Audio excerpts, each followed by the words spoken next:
Ara sí, anem amb el tema que vos hem avançat i que parlava a Caterina. El Club Sóller Tenis Taula continua fent història en aconseguir l'ascens a Primera Nacional.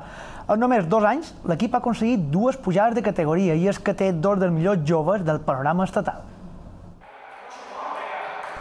Equips com el Fortuna CAE, Universitat de la Laguna, Santa Eulària d'Eivissa i el Torrella de Montgrí han estat els rivals de Sóller Tren de l'Art de tenis taula per l'ascens a Primera Nacional. L'equip ha aconseguit guanyar tots els partits, i és que la parella Emilio García i Carles Carulla és la millor de la seva categoria a tot l'estat.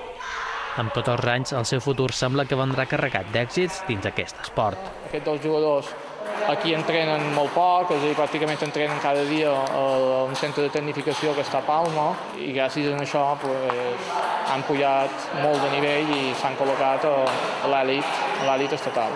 Aquesta magnífica temporada els jugadors han aconseguit la medalla de bronze als Campionats d'Espanya infantil i la medalla de plata que va ser per Emilio. Tot i la seva joventut, arribar un dia a participar a unes Olimpíades és el seu horitzó. A no ser que sea para la de 2024, pues es difícil, la verdad, clasificarse para las Olimpiadas. Bueno, està complicada la cosa, perquè els asiàtics són molt bons, però tot s'intentarà. La propera temporada, la primera divisió del tenis taula tindrà 3 equips illencs i, a més, carregada de reptes com la participació a competicions internacionals dels joves Carulla i Garcia.